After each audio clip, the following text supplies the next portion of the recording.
맞습니다. 오늘 베드로는 회개하라 이렇게 선포를 하십니다. 그럼 회개가 무엇이며 회개는 어떻게 하는 것인지 오늘 우리 모두가 이 회개에 이르는 오늘 이 날이 되기를 주님의 이름으로 축원드립니다. 17절로 18절 형제 삶이여 너의 삶의 통치자 삶처럼 너의 삶이 지금도 무지를 쫓아 행사하였다는 것을 나는 알고 있다. 그러나 하나님은 그의 선지자 삶의 모든 입으로 인하여 고난받으실 그리스도를 미리 소식을 전하신 삶을 이같이 채우셨습니다. 이렇게 얘기했어요. 형제 삶이여 형제들아 자궁에서 연결되어진 자를 형제라 이렇게 말합니다. 베드로는 지난주에 너희들이 그리스도 예수를 십자가에 못 박았다. 너희들이 다 공범이다. 빌라도와 공범이다. 그런데 거기에 모여있는 자들에게 형제들이라 라는 말을 씁니다. 형제, 멍에를 메고 가르침을 받아서 그 가르침에 울타리를 치고 보호하고 지켜주는 이 관계를 형제라고 말합니다. 그러면 같이 멍에를 메고 배운 자만이 형제라 할 수 있는 것이죠. 그래서 주님은 오셔서 나와 멍에를 메고 내게 와서 배우라 이렇게 말씀하시는 의미가 무엇이냐? 너와 내가 한 형제가 되어지기를 원한다. 그러면 형제는 어떤 자들입니까? 친근감, 또 친밀성, 그리고 무엇인가 함께 그 세월을 맞이하며 가는 자들을 우리는 형제라고 이렇게 말합니다. 시편 133편 1절로 3절에 형제가 연합하여 동거함이 어찌 그리 아름다운고 머리에 있는 보배로운 기름이 수염 곧 아론의 수염에 흘러서 그 옷깃까지 내림 같고 헐몬의 이슬이 시온의 산들에 내림 같도다. 거기서 여호와께서 복을 명하셨으니 곧 영생이로다. 형제가 연합하여 동거함이 형제가 하나 되어져야 형제가 한 사상이 되어져야 동거가 가능하겠죠. 이 동거라고 하는 의미는 뭐냐면 안다, 남아있다 라는 의미를 가지고 있습니다. 형제가 하나가 되어지면 남겨질 수 있다는 것이에요. 하나님 안에 남겨질 수 있는 자들이 누구냐? 그리스도 예수와 하나 되어진 자만이 남겨질 수 있는 자라고 말합니다. 그것이 어찌 그리 위대한지, 어찌 그리 아름다운지, 얼마나 그렇게 뛰어난지, 그리고 이게 아름답다라는 이 나임이라고 하는 단어가 유쾌하다, 때로는 훌륭하다 이런 의미를 가지고 있어요. 형제가 하나가 되어져서 배우고 본받아서 그 가르침으로 울타리를 치고 서로를 지켜줄 수 있는 이러한 관계가 얼마나 훌륭한가, 얼마나 유쾌한 관계인가 이렇게 다윗은 표현합니다. 그럼 우리가 유쾌하게 되어지려면 그리고 아름다워지려면 위대해지려면 신발을 적시면 안 됩니다. 신발이 젖으면 어때요? 젖은 신발을 신고 다니는 자들은 결코 유쾌하지 않죠. 그러면 신발을 적신다는 것은 발을 빠뜨린 거예요. 그러니까 발을 빠뜨린 자는 훌륭하지 않다는 겁니다. 아름답지 않다는 거예요. 유쾌하게 될 수 없다는 겁니다. 그는 형제와 하나 되어지지 못했다는 거예요. 그리고 그 동거함이 아름답고 그 머리에 있는 보배로운 기름이 그 머리는 가장 높은 부분입니다. 그리고 이 단어가 시작이라는 단어이기도 합니다.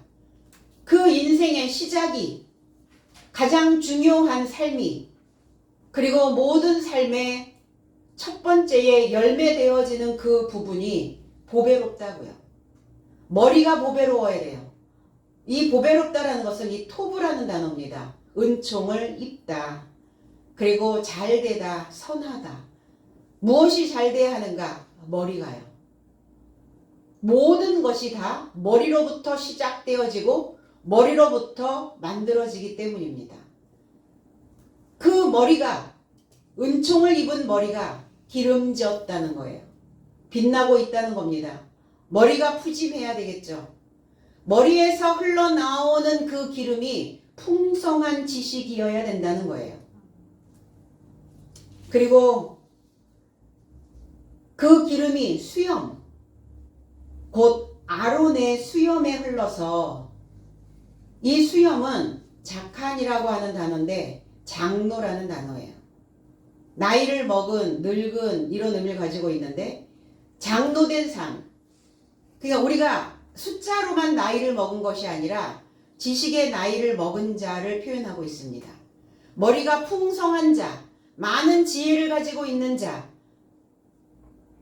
그래서 그 장로되어진 그 수염이 아론에게 흘렀다고요. 아론은 어떤 자인가? 모세의 형, 그리고 제사장이기도 하죠. 이 아론이라고 하는 의미는 고상이라는 단어예요. 높을 곳, 이룰상, 높은 곳에서 이루어진 이게 아론의 삶이라는 겁니다. 그 고상한 삶이 흘러서 옷깃에 내림 같고, 옷이라고 하는 이 의미가 미다라는 단어인데 측량하다라는 의미예요. 우리는 이렇게 옷이라고 하는 단어가 그냥 입는 이런 개념의 것이라고 생각했는데, 여기가 측정하다, 그 기준을 포함하다, 줄을 늘려서 하는 것 같이 재다, 이런 의미예요. 그럼 우리가 옷을 입으려면 모든 사람들이 한 사이즈를 입지는 않죠. 옷은 뭐와 같으냐? 측정하는 도구와 같다는 겁니다. 그래서 어떤 사람은 44, 어떤 사람은 55, 어떤 사람은 66, 어떤 사람은 77, 이게 사이즈가 다 있어요. 그러니까 그 옷을 입으면 그 사람이 사이즈가 어떤지 그게 나와진다는 거예요. 그러니까 이 높은 지식이, 머리에서 나오는 은총을 입은 그 빛나는 그 기름이 내려오면 우리의 삶을 측정해 줄 수 있는 도구가 되어진다는 겁니다. 그 지식이 측량 도구라는 겁니다. 그게 그 연장이 옷 깃과 같고, 옷의 깃, 이 깃이 폐라고 하는 입이라는 단어예요. 그 입은 일치된 말을 할 수 있어야 되겠죠. 그래서 머리에서 흘러내려오는 그 지식이, 그 기름짐이 하나님의 기준에 맞으면, 하나님의 그 도구가 되어지고, 하나님이 줄을 늘려서 우리를 사이즈를 쟀을 때 하나님의 사이즈에 맞으면, 그 맞은 그것을, 그 입이 일치하다, 이런 의미를 가지고 있어요. 입에서 나오는 하나님의 언어와 하나님이 말씀하시고자 하는, 나에게 쓰시는 그 언어가 일치되어져야 된다는 거예요. 그래야 옷의 깃이 딱 맞는 거예요. 남이 옷 빌려 입은 것 같은, 아니면 작거나 아니면 너무 크거나. 그래서 머리에 있는 그 지식으로 우리는 옷을 해 입는 것입니다. 내 몸에 딱 맞는 옷을. 그리고 그 옷이 잘 맞는지 맞지 않는지 그 사람의 입을 보면, 입에서 나오는 그 언어를 보면 알 수 있게 된다는 것입니다. 그래서 그곳에 흘러내림 같고, 헐몬의 이슬이, 헐몬이라고 하는 이 의미는 헤르몬이라고 하는 단어예요. 영웅의 딸이라는 의미를 가지고 있어요. 바치다. 이 헐몬이라고 하는 의미는 철저히 죽이다. 그리고 진멸되어야 될 것들이라는 의미예요. 이 헐몬은 그 적설이 사시사철 녹지 않는 산이기도 합니다. 그 산이 대기 중에 그 수분을 급격히 냉각을 시키기 때문에 야간에는 거기에 많은 비가 내려서 거기에 다량의 이슬이 거기에 맺히기도 합니다. 그래서 이것을 하나님이 내리시는 은혜다 이렇게 보는 거예요. 헐몬산에서 내리는 하나님의 은혜가 하얗게 내리는, 그래서 이게 하나님의 은혜다라고 이제 노래를 합니다. 그리스도 예수께서 오셔서 변화산에 올라가서 기도를 하셨죠. 그래서 이 변화산을 높은 산이라고 했는데 이 산을 추측으로 해서 변화산이라고 하는 이 가칭의 이름이 붙여진 것이다 라고 이렇게 학자들이 추측을 하기도 합니다. 그 이슬이 내렸다는 거예요. 무엇인가 덮어주는 상황이겠죠. 우리의 잘못된, 죄악된, 그리고 더럽혀진 그 상황들을 덮어주시는, 그런데 어디에 내리느냐? 시온에 내린다고요. 시온의 산들에 내림 같도다. 시온은 찌온이라는 단어에 눈에 띄다, 안내하는 기둥 이런 의미예요. 이 시온이라고 하는 곳이 어디냐? 바짝 말리다 이런 의미도 가지고 있어요. 말리는 곳입니다. 건조장입니다. 그리고 고립된 지역이라는 의미도 있어요. 그럼 이 시온이라는 이름을 가지고 있다면 우리는 건조되어져야 되고 우리는 고립되어져야 된다는 거예요. 그러면 그 고립된 지역이 어떤 곳입니까? 종묘장과 같은 곳이에요. 혼합되지 않도록, 다른 씨와 섞이지 않도록 고립시켜 놓은 그곳을 시온이라고 말합니다. 그러면 그 시온에 있는 자들에게 지금 내리는 거예요. 헐몬의 그 이슬이 우리의 모든 삶을 하나님의 은혜로 덮어주시는 그 산에 내림 같도다. 거기서, 그곳 안에서 여호와께서 살기를 소망하는, 존재하기를 소망하는 그 여호와께서 복을 명하셨으니 그것이 바로 영생이다. 우리에게 주시는 복이 무엇이냐?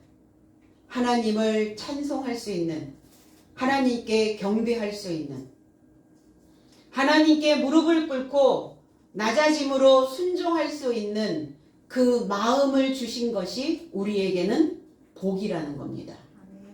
그러니까 낮아지지 않으면 헐몬의 그 이슬이 그 산으로 내려오지를 않는 거예요. 그러니까 낮아지는 것이, 하나님을 향하여 무릎을 꿇는 것이, 이것이 우리에게 주시는 복이라는 겁니다. 그것을 명하셨어요. 그 축복이 무엇이냐? 영생이로다. 영, 오쌈이라고 하는 단어예요. 영이라는 거. 영원히 늘 항상 지속하는 생, 사는 것이다. 지속적으로 살아가는 것이다. 항상 살게 하는 것이다. 항상 흐르게 하는 것이다. 항상 샘솟게 하는 것이다. 이것이 영생이에요. 늘 무엇인가 지속되고 있는 것. 단절된 것이 아니라 내 안에서 늘 흐르는, 내 안에서 늘 샘솟고 있는, 그리고 내가 생동감 있게 살아있는 느낌을 갖고 있는, 이것이 영생이에요. 살아가고 있는 사람들 중에 어떤 날은 내 안에서 올라오는 건강한 생각들이 샘솟아 올라오기도 하고, 때로는 하나님의 생각들이 멈춰버리기도 하고, 하나님의 은혜가 늘 항상 지속되어지는 이러한 삶이기도 합니다. 뭐가 지속적으로 내 안에 공급되어지는 이 삶을 이게 영생하고 있다라고 성경은 그렇게 표현하고 있는 거예요. 우리의 육신이 숨이 다하여 죽은 다음에 영생이 아니라 살아있는 동안 무엇이 내 속에서 하나님의 은혜가 지속되어지는 것, 하나님의 말씀이 지속적으로 샘솟는 것, 하나님의 은혜가 내 안에 늘 신선함으로 흐르고 있는 것, 이 상태를 영생하고 있다라고 그렇게 표현하는 겁니다. 이런 형제여야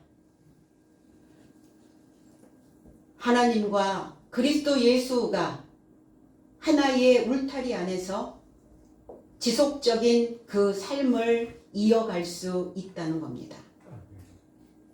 오늘 모여있는 이 형제들은 어떤 형제들인가?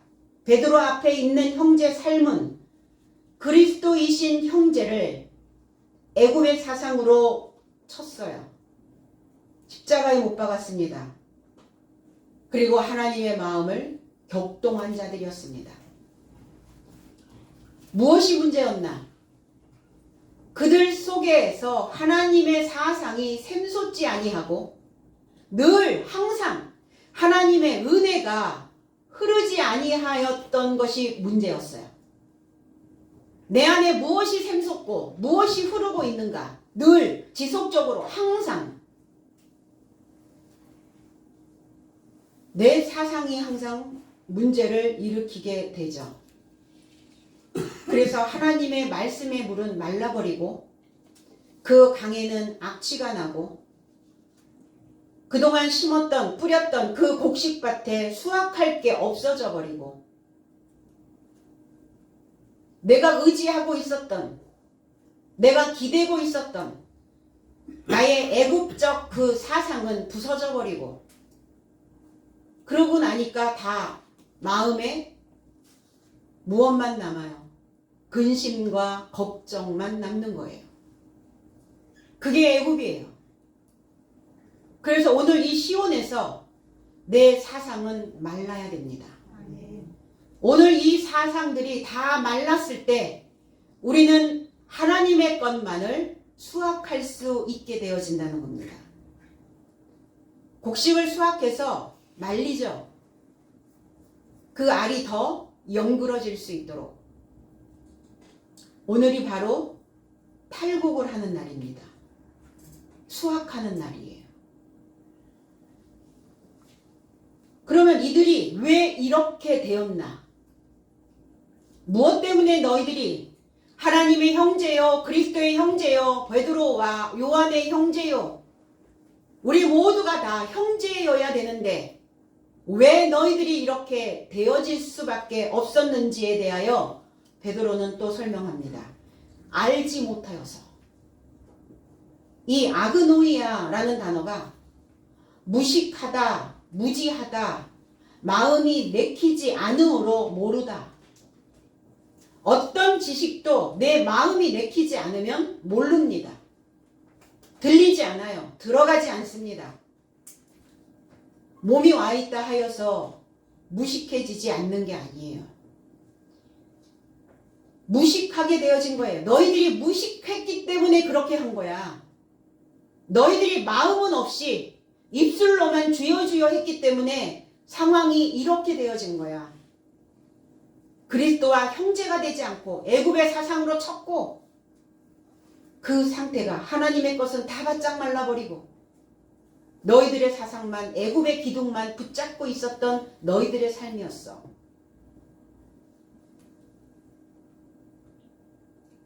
마음을 동해야 합니다.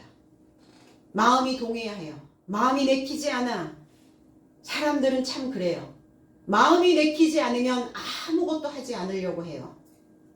그런데 그 마음이 하나님의 마음인지 나의 마음인지를 분간하실 수 있으셔야 된다는 것입니다. 에베소서 4장 18절에 저의 총명이 어두워지고 저희 가운데 있는 무지함과 저희 마음이 굳어짐으로 말미암아 하나님의 생명에서 떠나 있도다. 무지한 자든 하나님의 살아있는 영에서 떠나 있는 자들이라고 말씀합니다. 제 해석은 저희 안에 있는 무지함과 저희 마음의 완고함으로 인하여 총명이 어두워져 있고 하나님의 살아있는 영에서 소외되었도다. 소외됐어요. 누가 소외시킵니까? 하나님이 나를 소외시킵니까? 내가 내 스스로 나 자신을 소외시키고 있는 거예요. 무엇 때문에? 무지 때문에. 무엇 때문에? 마음이 내키지 않아 하기 때문에. 왜 하나님인데 마음 내키지 않아요?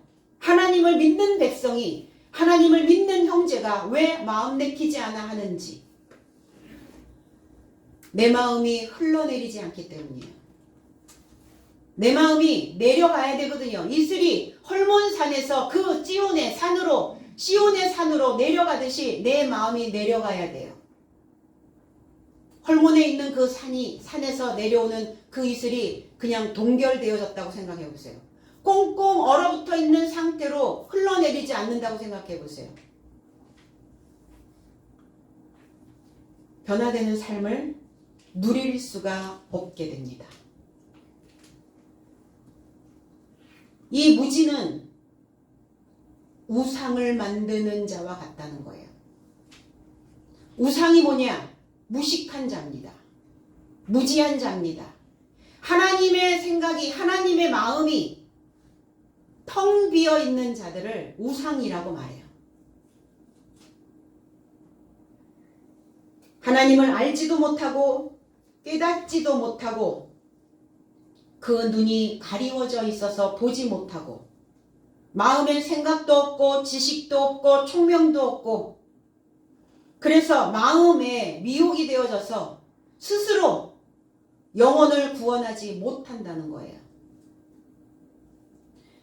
스스로 내 영혼을 구원하려고 마음 내켜 하지 않으면 하나님도 내 영혼을 구원하지 않습니다. 마음 내켜 해야 해요. 나의 오른손에 내가 옳다고 생각하는 그 손에 혹여 거짓 것이 있지 아니한지, 내가 옳다라고 생각하고 있는 그 오른손에 혹여 그것이 거짓 것인지 아니면 참된 것인지 이거를 분별하지도 못한다는 겁니다. 거기에 있는 관원들도요, 통치자들도 무식한 자들이라.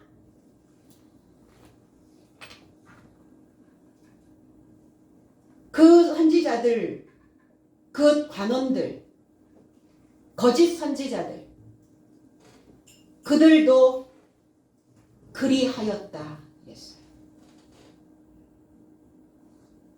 내 머리에 통치자가 있는데, 우두머리가 있는데 어떤 우두머리냐예요.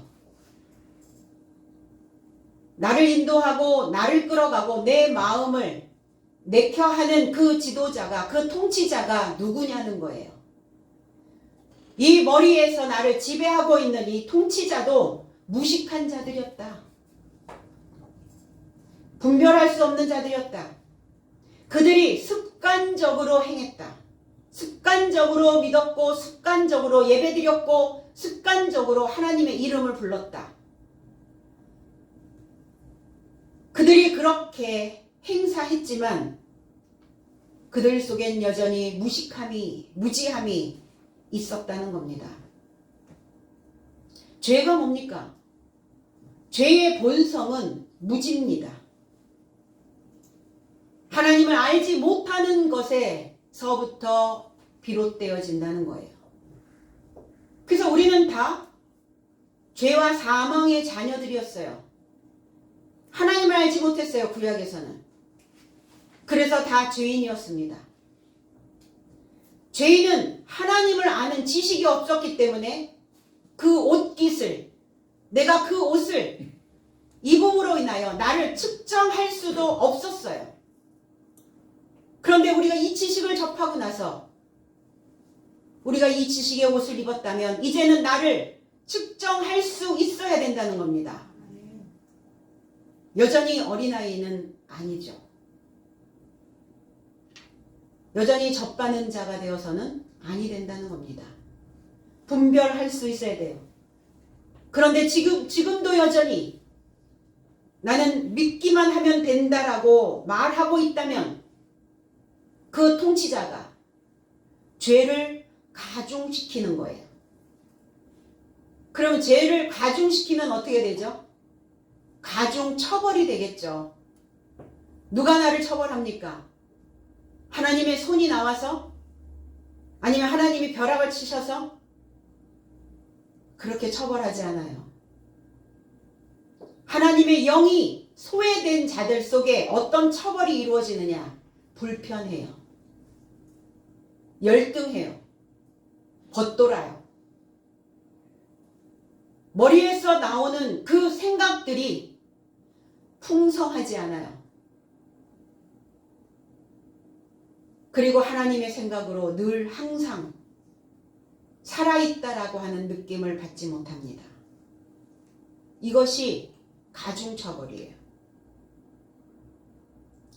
도살장 끌려가듯 질질 끌려다니는 그 인생이 되어서는 아니 되잖아요. 이제 내 머리를 쪼개셔야 됩니다. 내 머릿속에 들어있는 그 통치자를, 무식한 통치자를 만드시지 마시고 이제 하나님의 것으로 하나님을 배움으로써 알고 그리고 하나님을 깨달음으로 알고 있다면 하나님이 나를 알게 되신다는 거예요. 우리가 하나님을 믿는 목적이 뭡니까? 주여 믿습니다. 하나님 사랑합니다. 하나님 은혜 받기를 원합니다. 이렇게 우리가 하나님께 외치는 이유가 뭐예요? 나를 알리는 거예요. 하나님 나 알아봐 주세요. 내 이름 석자 기억하시죠? 내 이름 아시죠? 그런데 중요한 건 내가 하나님을 배우고 하나님을 깨닫지 못하고 있다면 하나님도 나를 모른다는 거예요.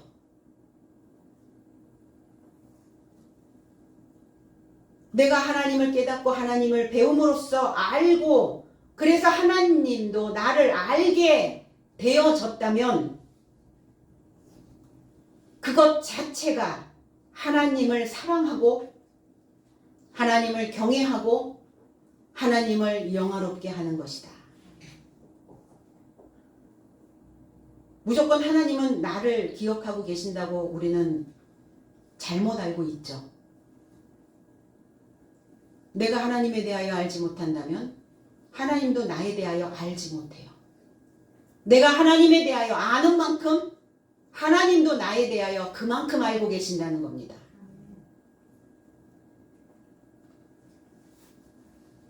고난받으실 그리스도 예수를 선지자의 입을 통해서 그 소식을 통해서 미리 다 예언해 놓으셨어요. 고난받으실 것을. 베드로전서 4장 19절에 그러므로 하나님의 뜻대로 고난을 받는 자들은 또한 선을 행하는 가운데 그 영혼을 미쁘신 조물주께 부탁할지어다. 제 해석은 그와 같이 하나님의 뜻을 좇아 고난받는 삶이 선행 안에서 자신 삶의 목숨을 신실하신 창조주에게 위탁하라. 고난을 받는 자들은 그 선행 안에서 고난을 받는 삶이 뭐냐? 그게 선행이라는 거예요. 그게 선하게 행하는 일이라는 겁니다. 고난이 무엇입니까? 나를 하나님께 위탁하는 거예요. 내가 나를 맡아두는 게 아니라 내 머리의 통치자를 하나님이 통치하실 수 있도록 그 사상을 바꾸는 겁니다. 이 바꾸는 이 과정이 죽을 만큼 힘든 고난이라고요. 왜? 한 성깔들 하거든요. 한 성질 하거든요. 내가 한 가닥 하고 살았거든요. 그 한 가닥 버리셔야 합니다. 버리면 하나님이 우리에게 12줄을 주실 거예요. 내 늘 인생에서 그 한 가닥 가지고 그 한 줄에서 나오는 소리가 얼마나 파장이 있겠습니까? 얼마나 힘이 있겠어요? 힘이 없으니까 어때요? 스스로 물러나는 거예요. 스스로 나를 제껴버리고 제외시키고 소외시켜버리는 겁니다. 하나님의 뜻을 모르는, 하나님의 뜻을 알지 못하고 믿는 이 존재는 목숨적 존재입니다. 그러나 이 목숨을 하나님께 위탁하면 그때서부터 이 목숨은 고난을 받기 시작해요. 고달퍼요. 고통스럽습니다. 왜요? 내 수준에서 그냥 살고 내 수준에서 아는 것만큼 하나님을 내가 아는 것만큼 믿고 이러면 되는데 레벨업을 해야 되니까. 공부를 하는 학생들이 그렇죠. 그 수준에서 맨날 똑같은 거 학습하고 똑같은 거 배우고 이러면 고난받을 이유가 하나도 없어요. 그런데 레벨업을 시키려니 새로운 지식이 들어가야 되고 새로운 거 외워와야 되고 새로운 거 공부해야 되고 새로운 개념 깨달아야 되고 이게 고통이거든요. 이게 고난이거든요. 하나님의 뜻을 따르는 목숨이어야 된다는 겁니다. 내가 올라가기 위한 고난이지 하나님 우리에게 고통과 고난을 그냥 주시는 게 아니에요. 이유가 다 있으신 거죠. 그러면 그렇게 말하고 싶죠. 하나님 이거는 말고요. 이 모양 말고요. 다른 모양. 그 다른 모양 주시면 그건 또 받아들일 수 있을까요? 아니요. 이것도 말고요. 또 다른 모양. 그 다른 모양 또 주신다고 그것도 내가 흔쾌히 주여 내가 고난 받겠습니다 하겠냐고요. 그 모양 그대로 내게 주시는 이 모양 이대로 내려가라 하면 내려가시는 거죠. 그래서 하나님의 뜻을 따르는 그 고난은 이 목숨을 보장받을 수 있다는 겁니다. 끌어올리는 거예요. 잡아 끌어올리려니까 이 머리 탁 잡고 이 머리에 통치자가 있거든요. 그러니까 그 생각 딱 잡고 이거 끌어올리려니까 나는 밑으로 꺼지려고 그러고 하나님은 나를 올리려고 하고 이러니까 어때요? 몸이 이제 두 갈래로 찢어질 것 같은 거죠. 찢어져야죠. 하나님에 대한 것인데 왜 마음 내키지 않아요? 그러면서 내가 믿는다고요? 내가 그리스도인이라고요? 내가 신앙인이라고요? 자부할 수 있는가? 왜 내 것을 말리지 못하고 왜 거꾸로 반대편에 서서 하나님의 것을 지금 바짝 말리고 있는가? 지금 이때에 생각하셔야 된다는 겁니다.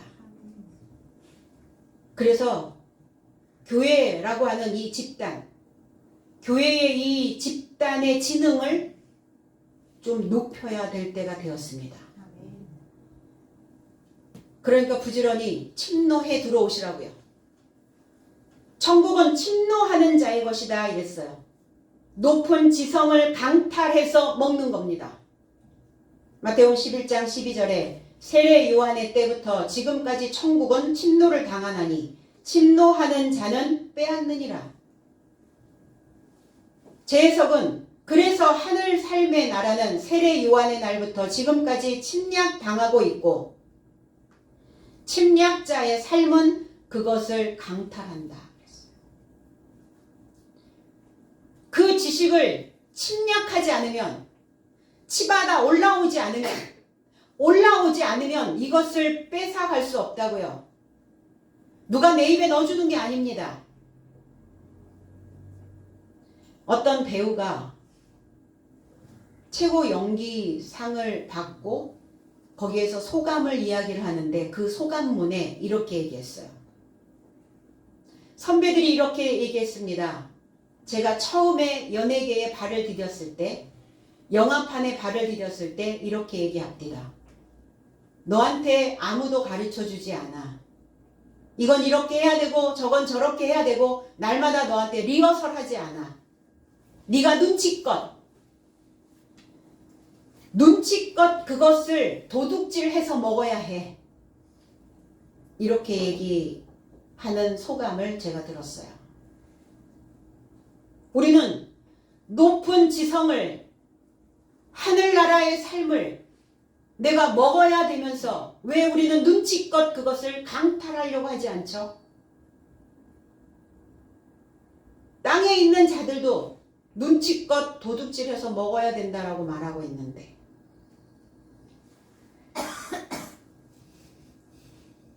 이 모든 것을 우리가 처음 만들며 가는 게 아니잖아요. 이미 다 설계도대로, 이미 다 만들어진 조감도대로 만들어진 미리 말씀하셨던 그 내용 그대로 그것을 밟고 가면 됩니다. 선지자들의 믿음이 어떠하였는지 그들의 믿음을 본받으며 쫓아가면 돼요. 그래서 미리 보이셨어요. 미리 알게 하셨습니다. 선지자들의 가르침으로 그 소식으로 미리 다 전하셨어요. 왜? 이와 같은 소식으로 너희들의 삶을 채우려고, 완성시키시려고, 집담한 하나님의 집 되지 않게 하시려고, 마무리 끝까지 다 해주시려고 66권 우리에게 주신 거예요. 믿음의 선진들이 그냥 믿음의 선진들이 아니잖아요. 그들은 하나님께 목숨을 담보로 하고 그 길을 걸어왔던 겁니다. 저와 여러분들이라고 예외는 없어요. 다 그 길을 가야 됩니다. 왜 이와 같은 소식으로 우리를 채우시려 하셨는가? 허기지게 안 하려고. 허기진 인생 만들지 않으시려고. 인생의 허기짐 무엇으로 채웁니까? 물질계에서 얻을 수 있는 어떤 돈, 경제적인 것, 부유함, 그걸로 채워지냐고요. 하나를 가지면 둘을 가지면 열을, 다고 한다고요. 더. 50만 원을 벌기를 원했던 자가 100만 원을 벌어도 채워지지 않습니다. 200만 원을 벌어도 만족이 없어요. 그 허기진 신앙인들의 모습은 허기져 있는 사람들이 보이죠. 교회 밖에 있는, 신앙 밖에 있는 사람들은 둘째치고 신앙 안에 있는 사람, 교회 다니는 사람들, 그 사람들이 허기졌다라는 모습이 어떻게 드러납니까? 교회를 정치판으로 만들어요. 자기의 옳다라고 하는 것을 주장합니다. 내가 옳다라고 하는 내 오른손에 거짓 것이 있지 아니한지 분별하지 않으면서 그렇게 자기의 세력을 그 안에 넣으려고 그들이 다 허기진 자들입니다. 하나님의 것으로 채워야지 왜 내가 원하는 그 세력으로 채우려고 혈안이 되어 있느냐는 거예요. 그래서 말씀으로 오신 하나님의 뜻은 그들은 절대로 공부하지 않습니다. 장로들이 전달해 준 유전에 의하여, 그 소식에 의하여, 그 소식을 내가 확인하지 않고 분명히 만들어내지 않고 설명할 수도 없는 하나님이 누구시냐, 하나님의 이름이 무엇이냐, 여호와가 무슨 뜻이냐고 물어봐도 그들은 알지 못합니다. 하나님은 하나님이지 뭐, 여호와 여호와지.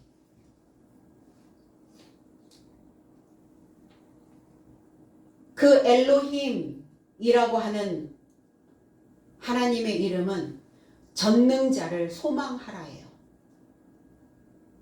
전능자를 소망하는,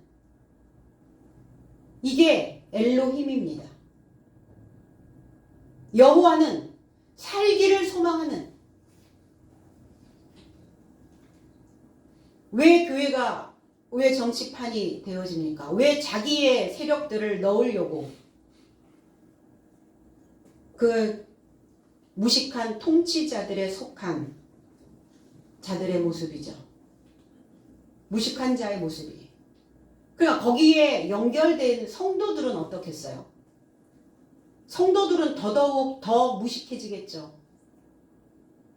무식한 통치자를 만나시면 같이 굴비 엮이듯 엮이셔가지고 알지 못하는 지옥 자식 되어진다는 거예요.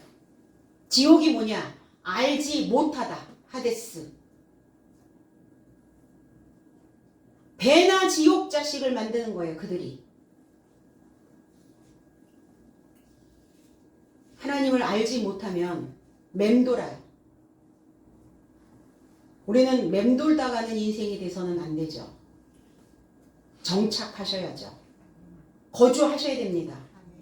말씀 안으로, 하나님 안으로, 교회 안으로 쑥 들어오셔야 돼요. 왜 맴돌아요? 목적지 없이 가는 그런 조각배처럼 왜 맴돌고 다닙니까? 이런 종교가 되어서 떠돌다가 그 인생을 종칠 수는 없잖아요. 그렇게 마감하려고 하나님을 믿는 건 아니지 않습니까? 오늘 내 사상을 바짝 말리시고 오늘 볕이 뜨겁죠? 말씀의 빛이 뜨겁게 내리쬐을 겁니다. 바람도 많이 불죠? 바람에도 말리고 그래서 말릴 때는 강풍이 불어요. 그리고 말려야 될 때는 그 뜨거운 아주 태양빛이 그 빛이 뜨겁게 내리쬐입니다. 다더 걸지 마시고 마음 내켜 하지 그렇게 마음 먹지 마시고 마음 내켜 하셔서 다 활짝 여세요.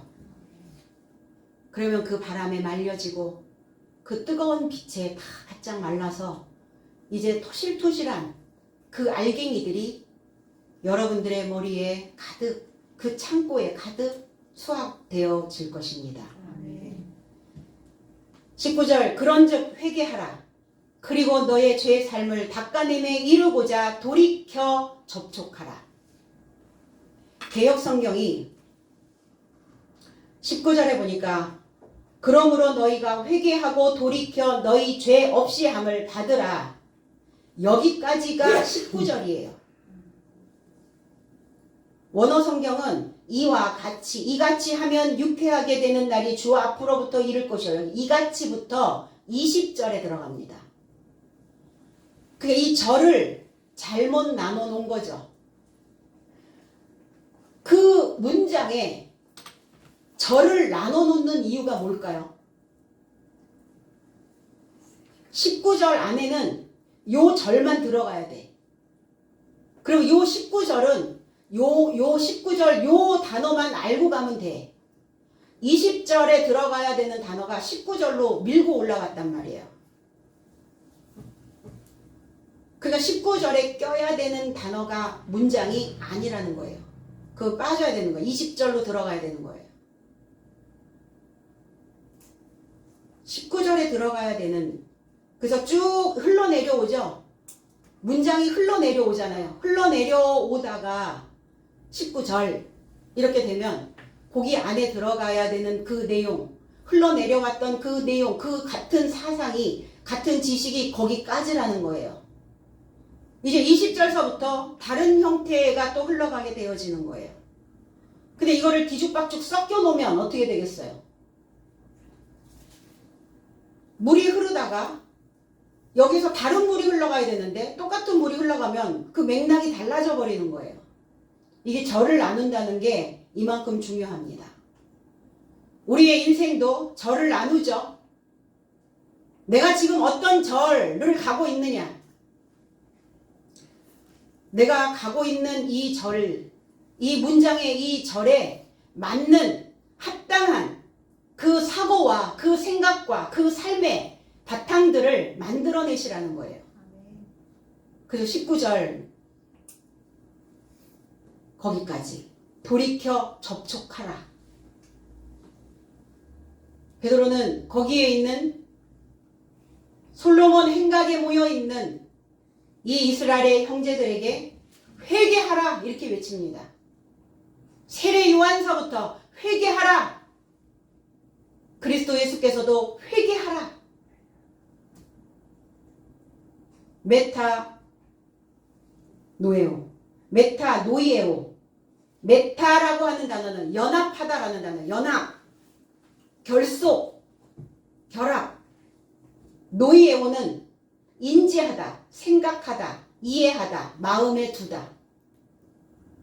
여기 지능이라는 단어가 또 만들어집니다. 회개는 반성문 쓰는 게 아니라고요. 반성하는 게 아니에요. 반성하는 수준이 아니에요. 진정한 회개는 하나님의 지능과 그리스도의 마음과 그리스도를 인지하고 그리스도를 생각하는 그것과 연합되어지는 겁니다. 이것을 회개라고 말하고 있어요. 그래서 회개하려면 자신의 패턴을 자각하고 내 패턴을 인지하고 인지했다면 수정하셔야 됩니다. 히브리서 6장 5절로 6절에 하나님의 선한 말씀과 내세의 능력을 맛보고 타락한 자들은 다시 새롭게 하여 회개케 할 수 없나니 이는 자기가 하나님의 아들을 다시 십자가에 못 박아 현저히 욕을 보임이라 그랬어요. 제 해석은 하나님의 좋은 말씀은 해석된 말씀이에요. 이렇게 재해석된 흐레마의 말씀이 내세의 능력을 경험하고 타락한 삶을 회개에 이루고자 다시 새롭게 할 수 없나니 저 삶 스스로 하나님의 아들을 다시 십자가에 못 박는 실수를 보여주었음이라 그랬어요. 해석된 이 말씀을 경험하고 타락한 삶은 다시 회개할 수가 없다고요. 회개를 할 수 없도록 받아주시지 않는다고요. 그러면 성령 세례는 없는 겁니다. 우리의 삶 속에서 물 세례와 피 세례와 성령 세례가 이게 계속 회전되며 돌아가야 되거든요. 내가 물 세례 받았고 피 세례 받았고 성령 세례 받았다고 해서 그것이 끝이 아니에요. 일회성이 아닙니다.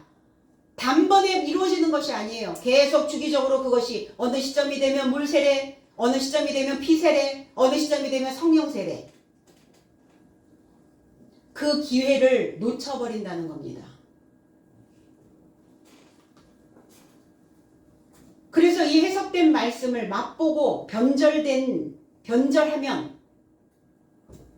그리스도의 마음과 그리스도를 이해할 수 있는 지능과 연합될 수가 없어서 새롭게 되어질 수 없어요. 새롭게 되지 못한다는 거죠. 회복이 안 되는 거예요.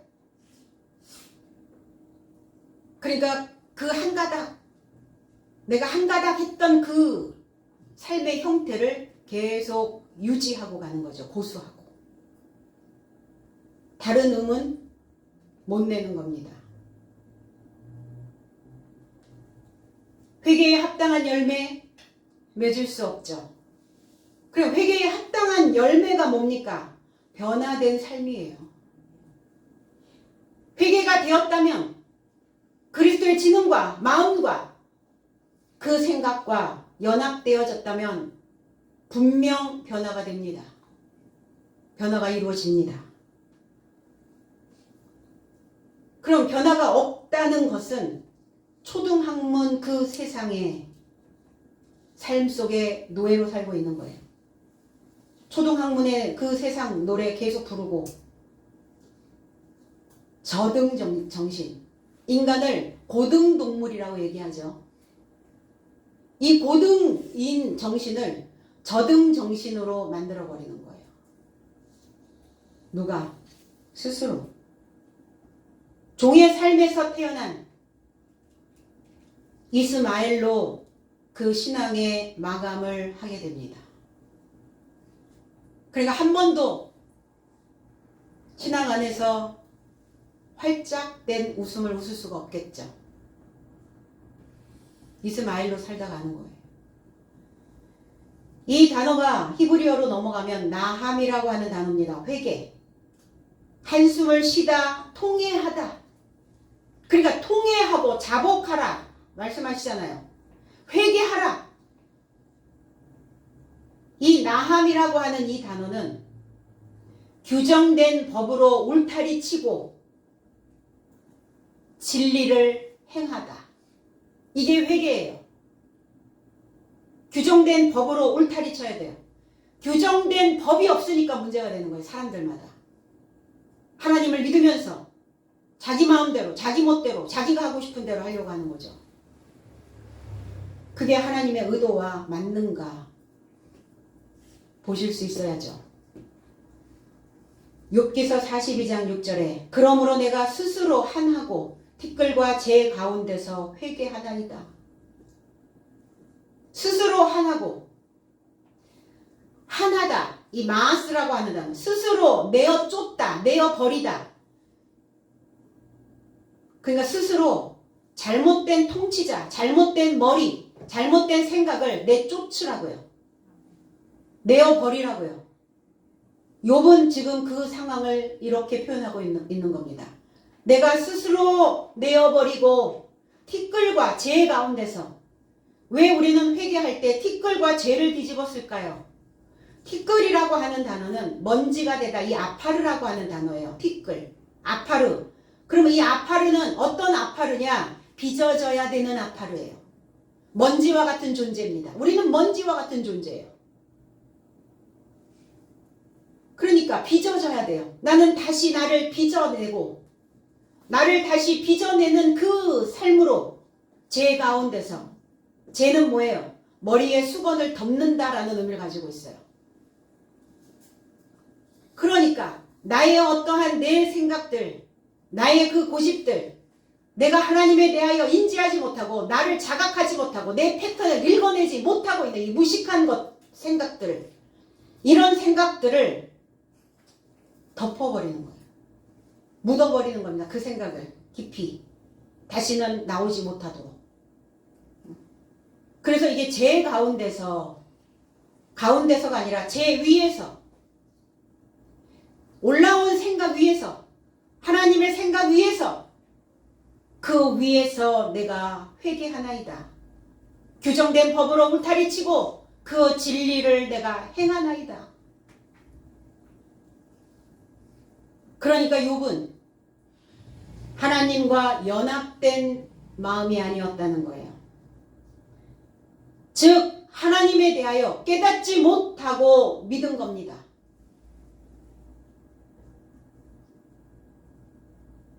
그거를 욥은 이렇게 표현합니다. 42장 3절에 무지한 말로 이치를 가리우는 자가 누구니이까?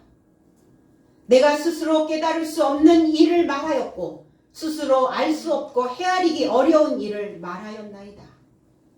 결국은 나는 무식한 자입니다. 나는 하나님에 대하여 일도 모르고 믿었습니다. 하나님에 대하여 아는 게 하나도 없습니다. 내가 말은 했습니다. 하나님에 대한 말은 했습니다. 성경에 있는 내용을 이야기는 했습니다. 그런데 그게 무엇인지 알 수 없었고 헤아릴 수 없었습니다. 무지한 말로, 무식한, 없는, 아무것도 없는 지식으로, 깨닫지 못한 것으로, 그 무지한 말로 이치, 어떤 목적, 어떤 충고, 어떤 권면, 어떤 교훈, 그 무식한 말로 그 하나님의 교훈을, 하나님의 충고를, 하나님의 권면을 가리는 자가, 눈이 먼 자가, 위선자가 누굽니까? 이렇게 물어보는 거예요. 몰라서 물었겠어요? 그 자신이 누구입니까? 그 자신이 납니다. 이렇게 의문 대명사이기는 해요. 의문문이기는 해요. 그런데 하나님을 향하여 물어보는 거예요. 그 위선자가 누굽니까? 눈이 먼 자가 누굽니까? 믿는 척 한 자가 누굽니까? 시야를 가리고 있는 자가 지금 누구입니까? 스스로 깨달을 수 없는, 지적으로 분리하고 구별하고 분별할 수 있는 그것이 없었습니다. 알 수 없었습니다. 진실이 없었습니다. 진리가 내게는 없었습니다. 그런데 나는 말했습니다. 이 나가드라고 하는 단어가 반대편에 담대하게 서다, 설명하다, 증명하다, 입증하다. 그러니까 어때요? 진실을, 진리를 입증할 수 없었고, 설명할 수 없었고, 증명할 수 없었습니다. 내가 했던 말은 하나님 반대편에서 그것도 무식이 용감하게, 담대하게 말하고 있었을 뿐입니다. 자기 자신에 있는 그 무식한 죄의 속성을 아주 이렇게 리얼리티하게 말하고 있는 거예요. 욥은. 스스로 알 수 없고, 스스로 한 부분도 인지할 수 없었고, 어떤 한 부분도, 어떠한 조각조차도, 하나님의 어떠한 조각조차도 인지가 없었습니다. 그럴 리가 있어요? 욥처럼 의로운 자가 없었다고 성경은 그렇게 기록해 놓았는데, 욥의 고백은 들어보니까 어떤 한 부분도 이치 없이, 알 수 없는, 인지가 없이, 헤아리기 어려운, 확인할 수 없었던, 확인된 것이 없는 그 어려운 일을 말하였나이다. 그러니까 내가 확인되지 않고 말할 수 없고 설명할 수 없는 이것을 자기 안에서 자기가 만들어 놓은 그러한 사상 안에서 그 지식을 쥐어 짜려니 얼마나 어려웠겠어요. 그랬겠죠. 어려운 일을 말하였나이다. 구별되지 못했던 것. 그러니까 항상 욥이 말했던 것은 불가사의한 일이었습니다. 불가사의한 그 일을 말하였습니다. 불가사의한 것이 뭡니까? 아니 불, 옳을까, 생각할사, 의논할 일. 의논되어진 것. 말할 수 있는 것, 설명할 수 있는 것, 생각할 수 있는 것, 옳은 것. 그것이 아니었습니다. 불가사의, 사람의 생각으로는 도저히 알 수 없는 이상 야릇한 현상. 이게 불가사의한 해석이에요. 그러면 하나님이 우리에게 말씀을 주셨는데 사람의 생각으로는 도저히 알 수 없는 이상 야릇한 현상, 신비로운 베일에 쌓인 그 어떤 것이 하나님이란 말입니까? 늘 베일에 쌓여있는 하나님을 알 수 없고 이해할 수 없고 깨달을 수 없는 하나님의 말씀이라면 우리가 이 죄의 삶에서 씻을 수가 있을까요? 위에서 난 삶으로 태어날 수 있을까요? 창조의 삶이 만들어질 수 있을까요? 회복될 수 있을까요? 없다는 겁니다. 이 성경이 그렇게 불가사의한 그 말씀이 아니라는 거예요. 하나님도 그렇게 불가사의한 존재가 아니라는 겁니다. 배우면 알 수 있고, 배우면 깨달을 수 있고, 가르침을 받으면, 교훈을 받으면 이해되어질 수 있는, 그래서 이해된 것만큼 설명할 수 있는, 입증할 수 있는 그 내용이에요, 하나님은. 그러니까 다 죄의 삶에 머물러 있게 되는 겁니다. 하마르티아, 관역을 마치지 못하다. 죄를 범하다. 죄가 뭡니까? 빗나간 거예요. 하나님의 뜻, 말씀의 해석이 지금 빗나가고 있는 거예요. 그래서 돌이키라는 겁니다. 돌이키라. 이 에피스트레포, 에피 연결되어 접촉이 되어져야만 회개가 됩니다. 돌이킨다는 이 말이 개혁하라는 거예요. 개혁. 내가 가지고 있는 이 종교, 내가 믿고 있는 이 종교, 개혁하고 개종하라는 겁니다. 그러면 지금 이들이 기독교가 아니었단 말입니까? 베드로 앞에 모여있는 그 형제들이 기독교가 아니에요? 우리가 믿는 하나님이 기독교인데 기독교가 아니란 말입니까? 기독교가 아니었다는 거예요. 뭐에 빠져 있다는 겁니까? 유대교에 빠져 있다는 거예요. 유대교. 다 표면적 유대인의 삶에 머물러 있다는 겁니다. 그러니까 개종하라. 너희 신앙 개혁하고 개종해. 너희들이 그동안 하나님을 믿은 게 아니었어. 잘못 믿고 왔어. 베드로는 그렇게 엄청난 엄중한 강한 메시지를 지금 주고 있는 겁니다. 뭐 할 정도로? 머리가 띵 할 정도로. 한 방 맞은 것처럼. 그런 울림이 있어져야죠. 하나님의 지식에 도달하여야, 그리고 접촉되어져야 회개가 되어집니다. 오늘 다른 날 아니에요. 이날, 지금 빗나가 있는 우리의 마음을 하나님 안으로 들여놓고, 그리고 다시 내 안에서 그 개혁이, 개종이 일어나 회개하고 회개에 합당한 그 변화된 삶을 창조하시는 그러한 이 날이 되어지시기를 나사렛 그리스도 예수의 이름 안에서 축복드립니다. 기도하겠습니다.